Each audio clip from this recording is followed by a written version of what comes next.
大家好，我係卡姐啊。卡姐今日咧就去食一啲港式嘅西餐，我就覺得佢嗰個酥皮湯嗰塊嘅酥皮咧焗到好唔似樣嚇。其實以前香港有好多嘅西式餐廳咧，佢哋做嗰啲餐點係好唔錯嘅。以前記得喺百德新街嗰度啦，就有一間馬里奧餐廳，咁佢哋嗰個酥皮龍蝦湯呢，嗰塊酥皮焗到非常之靚嘅。咁啊唔知點解而家就變咗樣嚇。呢一間喺銅鑼灣嘅呢一間嘅餐廳，而家多咗好多嗰啲粉麵店啦。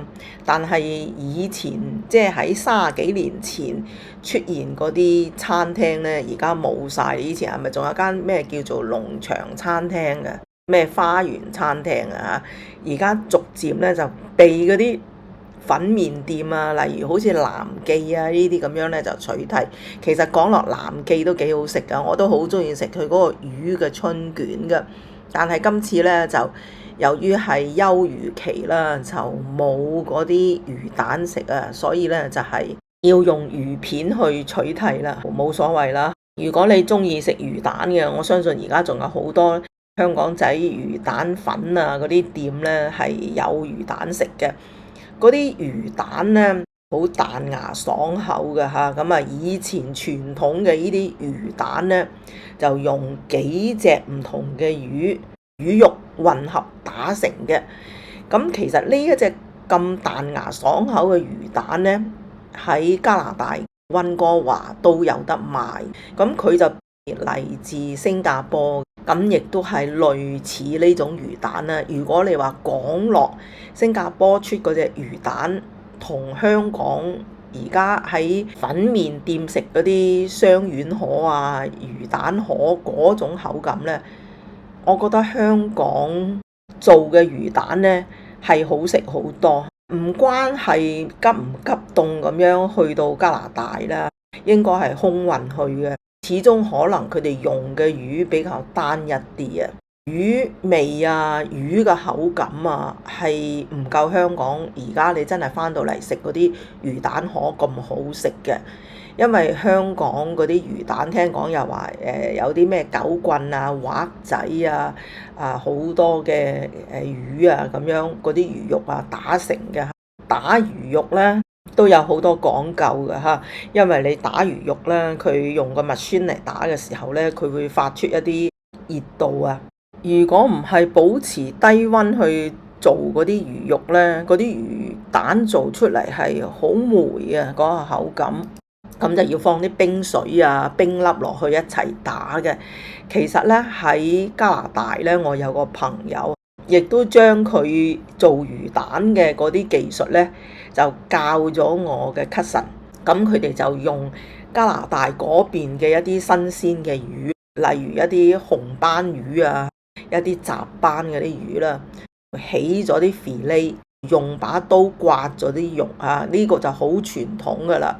因為唔係話而家大批做魚蛋嗰啲呢，就真係起咗啲魚肉就抌落部機度去攪爛佢啊，即係連啲骨都希望攪碎佢。但係你如果喺屋企自己整呢，最安全嘅方法呢，就係起咗啲 fillet，魚肉個皮向下啦，砧板嗰邊啦，咁就喺啲魚肉咧用個刀咧刮佢出嚟。咁咧就係魚蓉啦嚇。呢啲魚蓉咧基本上就唔需要放落個機嗰度打噶啦。咁就一路加少少鹽水，嗰啲鹽水咧就係用冰水去開嘅。咁其實大家都知啦，喺加拿大開水喉開到最凍咧，嗰個水嘅溫度其實都等於冰凍嘅水噶啦嚇。咁啊一路咁樣打佢啊，打嗰啲魚膠咧，咁樣做出嚟嘅魚蛋咧都係差唔多嘅口感啦。同埋喺加拿大用呢啲紅斑、雜斑啊呢啲魚嚟做魚蛋咧，嗰個腥味冇咁重啊。香港可能就唔係話用一啲貴價魚去打嗰啲魚蛋啊。以前有嗰啲門鱔去打魚蛋嘅，而家就門鱔真係好貴嚇。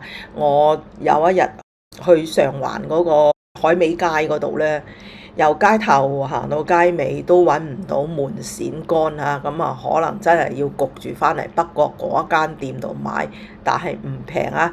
整一條嘅門鱔乾係去到600幾蚊港紙啊！如果你想食嘅，亦都千里迢迢要帶翻去北美洲嘅，呢啲錢就唔慳得噶啦。你如果係買一啲好平嘅海味翻去呢，就賺得個大字嘅啫。我就見到唔係話俾我睇到有太靚嘅紅魚乾，反而喺加拿大溫哥華嘅唐人街啊，或者溫哥華嗰個麗晶廣場嗰啲海味店呢，久不久呢，我就睇到好靚嘅淡口嘅馬友鹹魚啦，亦都有生晒嘅紅魚乾，反而有嚇。當然價錢呢，又係嗰句啦，邊度銀紙邊度使啦，亦都唔係話同喺香港買差得幾多嘅啫。我相信香港嗰啲海味入貨呢，有部分係從大陸入嘅，而運去加拿大溫哥華嗰啲海味咧，生晒啲魚乾之類嘅啦，鹹魚嗰啲咧嚇，應該同樣都喺大陸嗰度攞到啲貨源啊，咁樣買咗啊，用船運過去嘅，所以價錢我今次相比一下咧，就唔係差得太遠啊個價錢。咁我就貪得意下買咗2包嗰啲櫻花蝦。上環個海味街我睇到嗰個櫻花蝦呢，蝦嘅形狀啊、顏色啊有少少接近日本嚇。我早前都喺日本買過嗰啲櫻花蝦，喺溫哥華買嘅櫻花蝦呢，唔係咁紅咯個顏色，同埋好似唔係咁個樣子啦。其實櫻花蝦嘅用途係好多嘅，可以攞嚟炒飯啦、蒸芋頭糕啊。放少少喺面呢，佢係增加咗個風味嘅。蘿蔔糕呢，你就好多時係放瑤柱啦、蝦米啦，但係芋頭糕落五香粉蒸嗰隻臘味芋頭糕呢，個面嗰度呢，你係揼少少櫻花蝦呢，增加嗰個風味好濃郁嘅。咁所以我今次係貪得意嚇，咁但係嗰個店家就同我講，可能要放雪櫃啊咁，但係我住酒店，冷氣就開到好恆嘅。咁其實你開咗冷氣咧，多多少少都有少少嗰個抽濕嘅作用噶啦。咁我就觀察下嚇，先唔放落個雪櫃度，因為都未離開香港啊，希望能夠保存到啦，唔想放落雪櫃度。至於到其他嗰啲乾貝仔啊、瑤柱咧，呢啲就唔需要喺香港買啦。嗰啲乾貝事實上咧係平過喺加拿大買嘅，但係我攞起手咧都唔係咁乾身啦，比較濕啲啊，平嘅。咁你濕就重稱咗好多噶咯喎嚇，唔係太貴嘅海味咧，我覺得帶翻去咧就盞咗地方嘅啫。卡姐啲仔女咧就陸陸續續翻去美國，而剩落嚟嘅時間咧就係阿卡姐一個人去行街街啦。我就好希望多少少時間啦，因為卡姐始終係唔需要工作啦嚇，退咗休啦，我就唔需要跟大隊一齊咁跟住佢哋。個假期好短，我就唔需要啊。所以咧而家剩落嚟咧，卡姐就好悠遊自在啦。啲仔女亦都係帶住滿滿個回憶啦，好滿意啦，好開心啦，咁翻去美國繼續佢哋嘅生活啊、工作啊嚇，咁啲孫都係。而家卡姐就悠悠遊遊噶啦嚇，剩落嚟又想去邊就邊噶啦。外子亦都跟咗大隊翻去繼續佢個工作啦。其實翻嚟香港1個月或者2個月嘅時間都係好短嘅啫。你有工作在身嘅人呢，10零日嘅假期對於佢哋嚟講呢，就已經係一個好大嘅假期嚟㗎啦。所以佢哋亦都留咗呢個好大個假期翻嚟香港。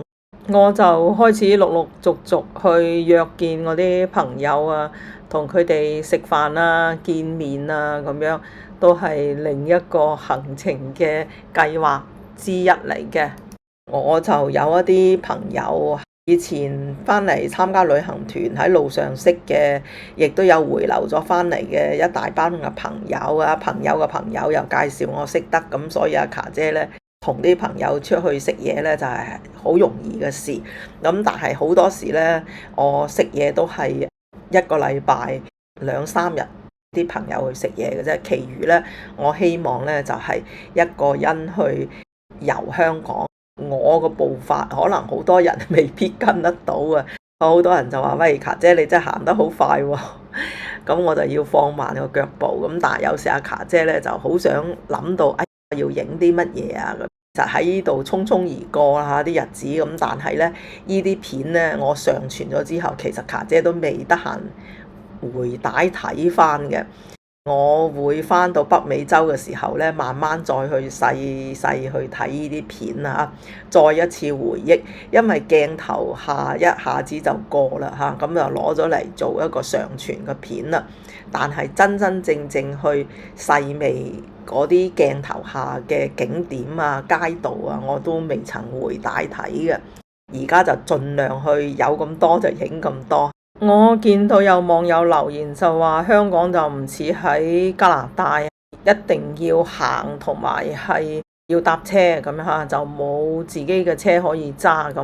其實唔同個城市結構啦，返香港老實講啦，我全家人都覺得香港嗰個交通好便利。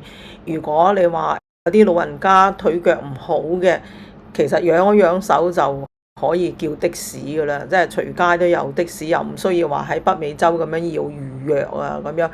你其實租一部車都唔平㗎嚇，我哋去日本、台灣、去其他國家落咗機之後就租車咁，其實嗰啲連埋現疏啊嗰啲即係保險啦嚇。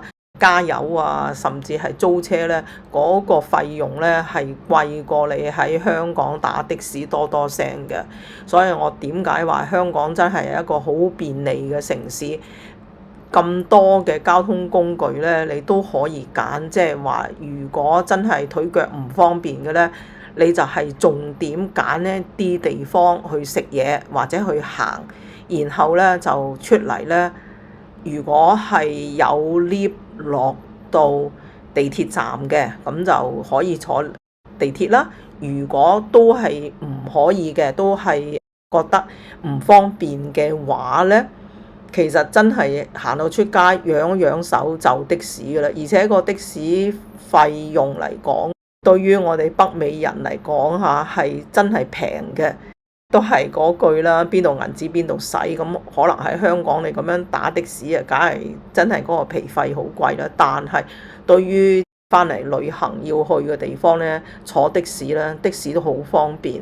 呢度係灣仔街市嗰度啦，呢個就喺灣仔街市呢一座樓咧，有一個平台啊，應該係一間餐廳嚟，我想揾一日嚟試下嚇。呢個2樓咁望出嚟，應該都別有風景㗎嚇。嗱，呢度係修頓球場啦，咁佢對面就係呢一個嘅有2樓騎樓嘅餐廳嚇。騎樓嘅餐廳我真係好中意嘅，以前好多年啦講落，飛翻嚟香港再上廣州，以前呢都有一啲親戚就住喺多寶路啊、上下九啊嗰邊，佢哋都係住一啲騎樓嘅屋。騎樓個屋呢，我真係好欣賞嘅。佢個樓底好高啦，花街磚地啦，同埋佢嗰啲房嘅間隔啊、廳嘅間隔呢，佢係用一啲玻璃屏風啊，彩色玻璃屏風啊，嗰啲有花嘅圖案嘅玻璃啊，呢一樣嘢我好可惜啊。當時係影到一啲同親戚朋友影嘅相啦，但係就冇錄落嚟。咁而家咧就希望下一次有機會咧就上去咧就去影一影嗰啲花街磚地，我相信都係民國到而家噶啦嚇。如果唔拆嘅係好滑嘅，嗰啲街磚已經係磨到啊。同埋嗰啲房與廳嘅間隔嗰啲屏風咧，分開兩截嘅，下邊嗰截咧就係木嘅。上邊咧就係彩色玻璃，呢啲係好有民國嘅建築風格嘅一啲室內裝修嘅材料嚟嘅。呢啲真係見少買少噶啦。有一個親戚咧，佢就住喺多寶路嘅，佢就係好似啲獨立洋房咁樣。咁佢當時成家人擁有嗰個獨立洋房，後尾50年代初嗰個時候，嗰間屋咧就收為國有啦。收為國有咧就搬咗好多人入去住。咁啊到80年代尾到啦，佢哋又收翻嗰間屋翻嚟啦。我記得嗰間屋有一棵白蘭樹、白蘭花，我唔知大家有冇見過嚇。應該香港人多數好似卡姐咁嘅年紀嘅人呢，應該見過。佢係細細朵嗰啲白蘭呢。以前啲馬姐呢就好中意去街市買餸呢，就揾啲扣針啊，穿住幾朵嗰啲白蘭花啊，別喺嗰啲唐裝衫嘅3樓嗰度嘅。但係佢呢個親戚佢嗰間屋當時叫做小洋房啊，佢哋叫嚇。前門入門嘅地方呢，有少少嘅空地，咁佢哋又種咗好多花喺度啦，好要 neat 嘅佢嗰個別墅，好似喺多寶路嚇，如果我冇記錯。前院呢就種咗一棵樹，就係白蘭花樹，但係番鬼白蘭花，係好大朵嘅喎，大朵到好似人哋啲細嘅洗面盤咁大嘅開出嚟。嗰啲花咧，你要摘落嚟插，你係要用佢嚟鋸開佢嘅，唔係就咁咬斷嘅，咬唔斷嘅，因為佢嗰個花枝條咧係好硬淨，好似啲樹枝咁樣。鋸咗落嚟之後咧，仲要俾啲火去燒一燒，令到嗰個枝條嘅切口咧係封咗佢啊，先可以插落個花瓶度嘅。呢一隻花咧，我自己個媽咪咧就好中意，好中意嘅。俾佢喺加拿大溫哥華見到有呢種番鬼白蘭花樹，我相信既然叫得番鬼白蘭花呢，就應該外國傳入嚟嘅呢種樹種，因為我哋好多時嗰啲白蘭花呢，就唔係咁大朵噶嘛，係細細朵噶嘛，係咪？真係好有緣啊！我對呢一隻花。我爹哋媽咪佢哋住喺 South Grenville 嗰度，嗰間屋嗰條街呢，個街角呢，就有一棵咁嘅白蘭花樹，當然就係唐人叫嗰隻大朵花嘅番鬼白蘭樹啦。而我曾經有一間屋呢，就喺亦都係西區嚇 Mackenzie High 嗰度呢。個花園亦都有一棵呢啲花，即係證明呢一隻花喺北美洲喺溫哥華嚟講啦嚇，都幾 popular 嘅喎。嗰啲樹應該都種咗幾廿年噶啦，因為我哋嗰陣時買呢就係買一啲舊屋嘅。咁我哋去買嗰陣時候，我唔知道嗰棵樹就係白蘭花樹，因為我哋去買嗰陣時應該都已經係10月底11月啦，都冇晒花期噶啦，就係一棵樹咁樣嘅啫。後嚟第2年呢，佢就開出咗呢種白蘭花喎，真係驚為天人啊！我媽咪開心到不得了，真係有緣啦，就係有一棵咁嘅樹。而家就應該冇咗個花期噶啦。明年嘅夏天呢，我就翻去影一影俾大家睇下，喺溫哥華影一影嗰隻花。其實呢，你去到西區啊，或者係東區呢，有一啲比較古老啲嘅街道啊，嗰啲屋係未拆過、未曾重新起過嗰啲呢，偶爾都揾到呢一種嘅白蘭花。我而家呢，就喺美國一直係揾緊呢一隻花嘅花樹嘅，因為我揾到呢一隻嘅花樹呢，我一定會買幾棵嚟種嘅。但係一直都未揾到，我又上網揾啦，亦都係花王幫我去抄。佢話去晒嗰啲園藝公司啊、啲花圃賣樹嘅地方，佢話揾唔到啊。加拿大嘅樹木呢，又帶唔到去美國嘅樹啊、草啊、種子啊，係唔俾帶過關嘅。加拿大有呢種樹，揾到呢種樹呢，都帶唔到去美國嘅。咁就係一個咁嘅原因。講開廣州啲嘢，將部船撐到好開啊！大家唔好見怪啊，卡姐同大家傾偈呢，就閒話家常咁樣嚇，大家當係朋友咁樣閒話家常，就諗到邊講到邊啦嚇，就唔一定咁規則性去講一件事。我就中意真係好似媽媽們咁樣閒話家常咁講啦。講開話廣州嗰啲騎樓屋，而家我相信都見少買少，但係好似上下九嗰邊呢，都係劃咗啲屋唔可以拆，係啲步行街嚟噶啦。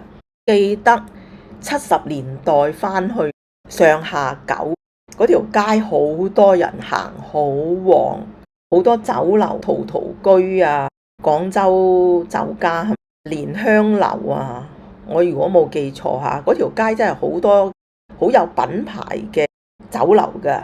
嗰陣時個親戚咧就好中意帶我哋去一間茶居啊。嗰啲茶居咧亦係用茶盅嚟飲茶嘅。咁我都唔記得起嗰間乜嘢酒樓，係咪蓮香樓咧？我唔記得啦嚇。廣州嘅蓮香樓啊，當時嗰間酒樓咧就劃分唔知3樓定2樓就叫做貴賓廳。其實就係巧立名目咧，就收多啲錢嘅啫。嗰個廳咧就擺咗好多花機，嗰啲花機其實好靚嘅，我就唔識貨嚇。我屋企嘅長輩就話嗰啲花機係啲酸枝嘅花機嚟嘅，同埋嗰啲花盆係六角花盆啊，即係六邊形嘅花盆，就畫咗啲蘭花喺度嘅，係好清雅、好靚嘅。我就記憶之中係咁多啦。仲有一間酒樓我就記憶好深嘅，就叫做鳳城酒家。鳳城酒家嗰啲雞仔餅真係好食，我相信而家喺香港都揾唔到呢一隻嘅雞仔餅。好希望有機會咧就翻去廣州，好似嗰間鳳城酒家喺河南嘅雞仔餅咧，佢係做到好薄身，非常之脆，好香口。其實呢隻食物咧就好邪惡。入邊咧就好多冰肉，好多肥豬肉嘅。聽聞嚇，唔知真定假啦，就話每一年過咗月餅個季節咧，賣唔去嗰啲月餅咧，佢哋好多時就撈埋落雞仔餅嗰啲餡度咧，就一齊咧就做雞仔餅。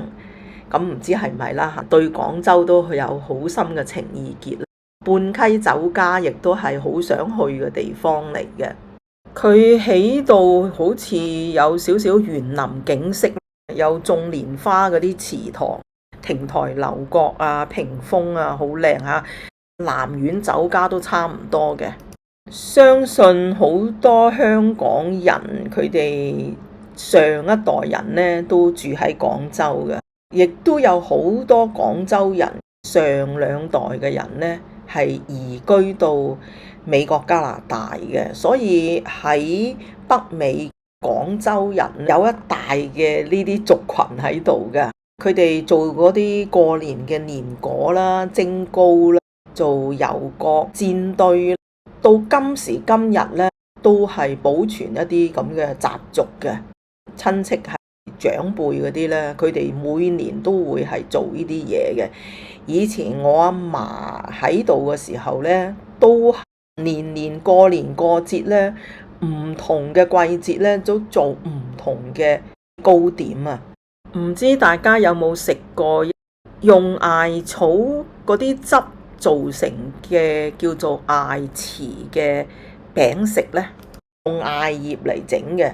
咁我哋初都覺得好唔好食啊，覺得佢臭青啊，嗰啲味道啊，咬一啖就唔食噶啦。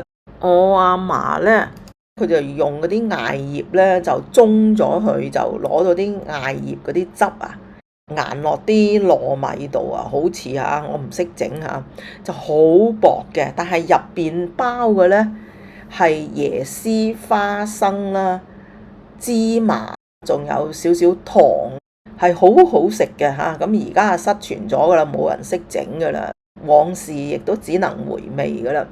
而家我見到喺溫哥華，相信都係啲四邑人啊，或者係廣州人經營嘅。喺我哋溫哥華有一條域多利街呢，人哋以前就叫嗰度叫做唐人竇嚇，好多唐人。咁都偶爾見到有雞屎藤嗰啲咁啲糕餅賣喎。雞屎藤佢整嗰啲糕餅呢，就好似啲炒米餅咁樣嘅，但係當然佢係軟身㗎啦嚇。佢就好似啲 brown color 咁嘅色嘅，唔係綠色嘅嚇。但係如果你話艾葉嗰啲唔知咩葉整嗰啲咧，即係佢綠色嘅嗰個皮啊，好多人就話印尼糕點五顏六色啊。其實喺廣州有啲傳統嘅糕點咧，都係整到五顏六色嘅喎。喺香港咧都冇辦法尋得到嗰啲味道。我翻嚟有食過白糖糕，聽講話白糖糕咧有啲酸酸地嘅味道，先至叫做話發酵得靚嘅。我唔知啊，我唔識啊，就總之我就買咗嚟食。咁我都食過幾檔嘅，食鬆糕啦，即係嗰啲發糕啊，係嘛？仲有係馬拉糕啦咁樣。其實馬拉糕喺溫哥華嘅酒樓飲茶咧，啲馬拉糕係做到好有水準嘅。我喺翻灣仔啊、銅鑼灣一帶咧，都好少酒樓嗰啲點心紙嗰度咧有一啲馬拉糕喎嚇。以前啊，我記得喺啲酒樓點嗰啲馬拉糕咧，佢有少少欖仁喺度嘅。嗱，而家我都好想買欖仁啊嚇，但係翻嚟咧，我嗰日去海味街咧，由街頭行到街尾都揾唔到。朋友就同我講就話，而家可能上廣州咧，就有一條專門賣山貨海味嘅嗰啲街咧，就可以問下佢有冇欖仁賣。我唔知點解而家啲欖仁變得咁矜貴啦。以前啲欖仁咧攞嚟炒餸啊，炸香咗佢嚇，係好食過腰果嘅。我唔中意食腰果炒嘅餸嘅，我係中意食欖仁嘅。而家欖仁咧，佢哋話好似去到500幾定600蚊人民幣一斤嚇。咁當然喺香港就揾唔到啦。嗱，欖仁咧我都想買嘅呢隻，但係真係奈何亦都揾唔到嚇。我自己嘅爸爸亦都好中意揾嗰啲欖仁咧，佢去咗衣㗎啦，有隻嚇。咁你攞嚟咧輕輕炸一炸佢咧，攞嚟炒餸咧係好好食嘅，好香口嘅。今次咧我就揾唔到啦欖仁，唔知去到邊度先至有欖仁啊。其實我尋日咧我都過咗去九龍嘅，咁我就冇影相。朋友咧喺藍田嗰度出嚟會合，我就由深水埗嗰度一帶咁樣啦，就去揾一啲我想揾嘅嘢嚟買啦咁。但係都好失望嚇，揾唔到。係咪而家唔興食欖仁呢？還是而家啲欖仁好費時費工，冇人再去做呢啲欖仁咧？嗱，我就唔知啦。其實真係以前咧嗰啲食材咧好豐富嚇，亦都好精緻。而家嗰啲咧就全部就係粥粉麵飯咁樣嚇。而好令我失望嘅呢一間開頭影片嗰個酥皮湯咧，基本上都唔係酥皮嚟嘅。我唔知佢嗰塊咩嚟嘅嚇，咁樣鋪上去應該咧就係好油潤嘅酥皮啊嘛。我知道好多嗰啲咩以前農場餐廳、花園餐廳同埋馬里奧餐廳咧，都有好多廚師咧移民咗去其他國家，有一啲就年紀開始大啦，退休，亦都有一啲轉型咗啊，做一啲好似淡仔啊、粥粉麵飯啊、魚蛋粉啊嗰啲咁樣啦。咁但係咧嗱，我就坐呢個叮叮電車啦，咁啊即係遊車河啊。咁我都見到灣仔有幾間都係幾有規模嘅港式西餐廳，我都會去試嘅。我希望咧就係試到有保持真係香港西餐嗰啲水準嚇。所以咧食嘢呢一樣嘢咧，就係要經常去食，食多啲好，亦都要去試下。試到唔好嘅咧，你亦都知道呢個餐廳嗰啲出品咧就係麻麻咁樣。所以亦都唔係話食得唔好，佢就代表係香港嘅美食。其實我相信仲有好多嘅餐廳咧係做得好好嘅。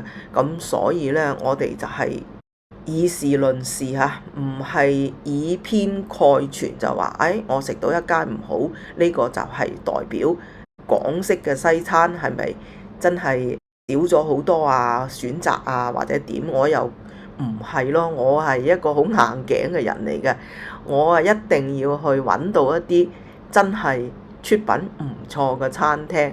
咁啊嗱，有好多人就同我講，佢話喺美國食嘅鼎泰豐呢，同喺香港食嘅鼎泰豐呢係唔同嘅。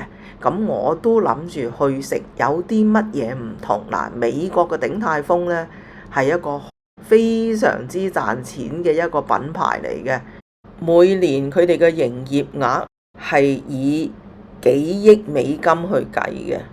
喺美國唔同嘅州嘅城市咧，都已經係好多都俾佢插咗旗嚇，開咗好多好多嘅鼎泰豐。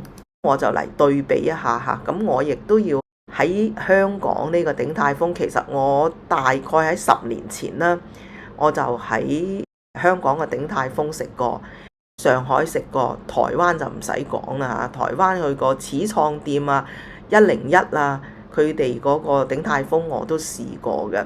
咁但係呢，嗱，食晒一輪之後呢，相隔10年，我亦都準備過幾日，亦都去試一試鼎泰豐，又睇下香港嘅鼎泰豐嘅出品呢，同美國有咩唔同啊？而家美國呢，佢真係紅得好犀利啊！反而溫哥華呢個出品啊麻麻喎，所以亦都唔可以話溫哥華嘅鼎泰豐唔好食就可以講佢喺北美洲其他地方唔好食，亦都係等於一樣啦。香港嘅茶餐廳我一定去試到好食嘅西餐，試咗再同大家分享下。喺酒店食同喺出邊街嘅餐廳食亦都兩種風格嘅。好啦，今日先分享到呢度。